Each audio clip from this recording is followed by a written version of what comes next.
Blessings, fam. Grand Rising. It's morning. I just finished my workout on the rooftop. I forgot to mention that there was a rooftop at this building. I just got up and I did a workout on the rooftop. I was jumping rope, which is one of my favorite things to do. And you can make it low impact or high impact. That's why I like it. But I had a thought, and I was like, I need to come down and do this video. I was thinking about our children. When we bring our children to the continent, there's a couple of things that we should be aware of. Amon and I have had an interesting journey thus far, and we were separated for the first time this week. He went to a place called, I think it's Q City, with some other diasporan kids that he met. He saw these other teenagers and they immediately bonded and took off and wanted to hang out together. And I was fine with that, because he's usually the oldest one. They're like 15, 16, maybe 12. A lot of these kids are really big for their ages. So, they hung out together. And of course, they shared how they felt about being on a continent and who they were staying with and the expectation. And one of the things that I found interesting is that Amon and I have not had any disagreements, and we get along fine. But as soon as we were separated, it's like all that other nonsense creeps in, right? I started to see a little bit of the snappiness, a little bit of the attitude, and just about minor things, nothing major. One of the things that I think we should just be aware of and check when it happens and just be able to manage it efficiently is when we have a lot of different people sharing information with our children. You want to be conscious of how your child is receiving it and how it's being delivered, right? Because I have a thing about tone and delivery. I brought my son to the continent because I wanted him to have intelligent conversations with adults. I do not want people just being critical and judgmental and telling them what they need to do and how they should do it, because our kids don't receive information like that. If you want them to shut down, that is the quickest way to get them to shut down, is to tell them that everything they like is wrong, everything they're doing is wrong. You can't do that. You have to pull the positives out of it and drop the jewels, bit by bit, because they need to understand and process. Not do it because we tell them to, but do it because they see why it makes a difference, right? That's how we get through to our kids. So I have to sometimes, explain to Amon that people mean well, but their delivery might be lacking. Whether it's men, women, whatever, Luckily, I've always taught my child to be respectful. So if an adult says something to him that he really doesn't appreciate, I can tell from his body language that he's not feeling it, but he's not going to be disrespectful. So I'll address it just deliver that in a different way. And I never check the adults or manage them in front of my son. I have an adult conversation with them. I pull them to the side and I talk to them about, what type of child or kid, young man he is, right? That he's never been disrespectful. He didn't grow up in the hood. So it's certain things that he really doesn't appreciate. And so we have to tailor the information that we give to our kids based on their personalities. Some of our children have suffered a lot of loss in different ways, whether it was through divorce or death or incarceration. And we have to be very gentle with how we approach them. It's not a battle of the wills, and it's not about, oh, I'm older, you have to respect me. As in anything, you have to earn respect. I know we elders and all that, but when somebody's hurting, they don't get to see all those rules that we have in place.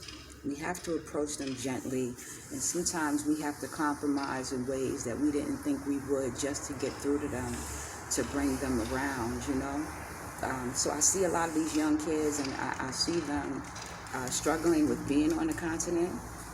I also see them just kind of feeling like they don't have a say, right? Because, unfortunately, American parents ask their kids stuff. They'd be like, do you want to go to the park? Do you want to go outside? And I learned early on to stop asking. It's not about permission. You're going to do what I tell you to do because this is what we need to do, right? And yes, you may have some participation in what plans we have, but you do not get to dictate, right? So we have to keep it respectful on both sides. The other piece is, I want to talk about food, right? Because luckily, Amon was able to give up his processed food on his own. I didn't make him. When we first arrived, if you all remember, we were in Ghana, and I let him get some Burger King on the continent because he wanted to compare. He tasted it. He said it was good. It didn't taste like it did in the States. He said it was much better. But he's chosen to eat African food because he really likes it, and he sees the benefits that it has for his body. He sees the changes. But I didn't make him change. I didn't tell him, you have to be a vegetarian or you have to eat the way I eat, because quite honestly, he was raised as a vegetarian. I was a vegetarian for like 25 years. Amon didn't even know what a burger or like chicken nuggets, sorry about that, these flies will get you. He didn't know what a burger or chicken nuggets was until he was about 10. And I think it was because I left him home with my ex-husband and he was lazy and decided to run him to McDonald's and get him a Happy Meal. And I was so angry, right? But yeah, he always had veggie burgers, veggie franks, veggie nuggets, all of that. He didn't know what that stuff was. He would eat vegetables without question, but as soon as he started school and, got around his friends and they were hanging out different places and he was going over their houses, he started experimenting with different stuff and he decided he liked it. And at that point, I couldn't make him eat what I wanted to eat. I just kept preparing all the healthy things in my home and I would encourage him to taste them. I've always encouraged him to taste things before he says he doesn't like them. And I think we all know, it's not about being a vegetarian or it's about eating healthy, right? And however you choose to do that is your choice. For me, it's not meat. I just don't like meat. However, I do love fish, right? On occasion. Chicken, rarely. But you all have seen my plates. And when I can, I try to encourage the people to put a lot of vegetables because I'm not a big starch eater.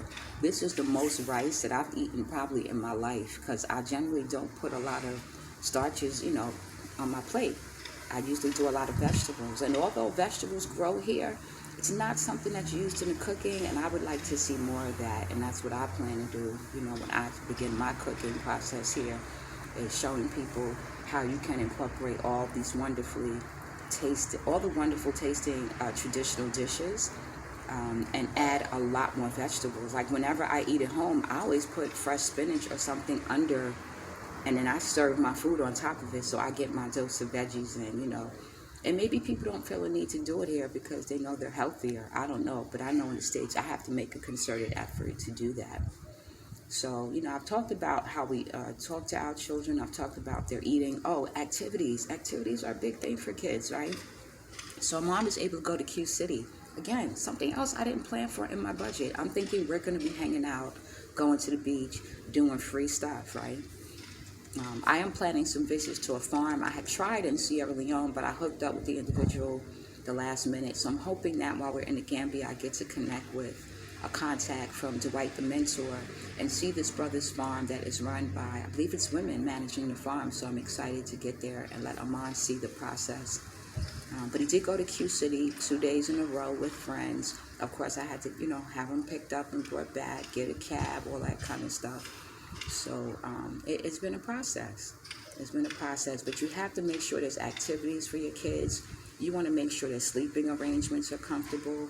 Amon's pretty tall, and so for this location, his feet are kind of hanging off the bed just a little bit. He's not complaining, but it's just something to consider in case you have kids that are really big, whether they're, they're bulky, they're husky kids, or they're really skinny kids. You want to think about the size of the bed, the length of the bed, the accommodations. Do they want to share rooms? Do they want to share bathrooms? There should be a space for them to go and kind of isolate if they want to. Maybe they don't want to be around people. Maybe they don't want to hear anyone nagging them. There should be a space for them to go to and kind of have that solitude, right? We all deserve that. I know, in my home, when Amon and I are home together, it's almost like sometimes we don't know that the other person's in the house because he's doing his thing, I'm doing my thing. We cross paths if it's like, oh, I smell you cooking, or I heard you making a smoothie. But for the most part, like, we leave each other alone. That's just how we live. And when we come together, we come together. So I just want you all to be conscious when you're bringing your kids here, when you're having other people manage your kids.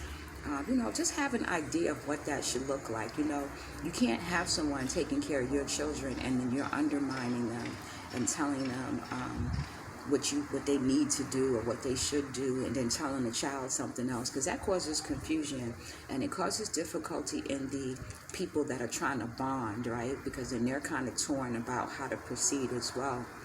So I haven't had the opportunity to care for anyone's children because, I'm on vacation. I just have my own. But when I can help, I do. Like I told you guys, I helped someone on a van. I even offered to help a sister on the Sky flight because she had a bag. She had the baby. They kept making her move seats. And I had asked her, did she want me to hold something? And she said she was fine, And, when I see moms with their babies, I just smile. And if I see kids trying to just do something and mom's not really paying attention, I'll be like, come on now, let's get mom. Or, I'm just like that. Like, I'm aware of what the little ones are doing, that they don't get hurt. Because we know they're quick, right? And sometimes they can move so quickly. You turn to do something, you blink an eye, and they off. And so I'm just real conscious of that. But I wanted to do this video about our children and how we have to be careful with them and tend to their needs and be open to hearing what their interests are and what they like without being judgmental. You could be judgmental subconsciously. Keep it to yourself. Keep your mouth closed until they tell you their interest and why. And when they explain to you why they're so interested in stuff, don't be critical. Listen and try to understand why they're interested, because as soon as you judge, they will never come and talk to you about anything else. You've already closed that door, and it's really hard to get it back open once you've done that, right? So, Amon comes to me with just about everything. Like, he'll come to me before he goes to his dad with stuff, just because he's like, I want to talk, but, I don't know. And I'll encourage him, talk to him, maybe present it this way, get his opinion. But, I tell him all the time, chew the fish, spit out the bones, okay? Everything everybody says to you may not be of value to you, but there has to be some inkling of knowledge, some piece of learning, something that you can pull from that and say, okay, that was deep. Or that might not apply to my situation, but it might apply to my friend's situation. Understand that person's life experience and why they think it's necessary to share with you. And it's okay to excuse yourself, right? If you feel like you're being offended or you're upset, you can say, thank you, but I need to go check on something, or I'm feeling uncomfortable, and just get up and walk away. You could do that, and it's not considered rude. So please, parents, when you bring your kids, listen to them, because this is not an easy journey. We know it wasn't an easy journey for us, so we can't expect it to be easy for them. And everybody want to act like they woke. We still learning, all of us. So imagine what our kids are dealing with, right? So I just wanted to share that this morning. Once I get myself together, I'll come back on. Because y'all know I don't do like the no airing thing, but I was working out.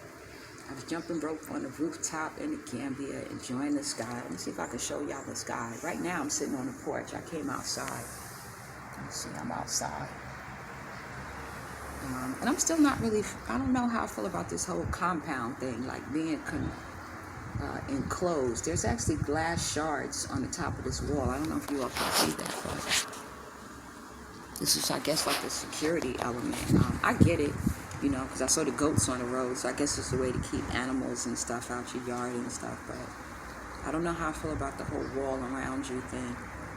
I'm still trying to figure out how I feel about that. So, in the meantime, I'm enjoying this beautiful air and temperature. It's cool today. It's not cold, but it's definitely cool. It's a nice breeze. When you're in the sun, you feel it. And Gambia is beautiful. It really is. I'm enjoying my stay here so far.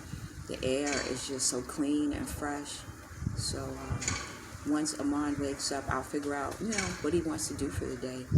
And then I'm going to try to reach my friend from the farm. And if I get to film that, I will.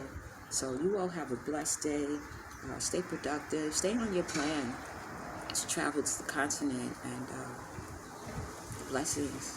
Have a good day. Bye.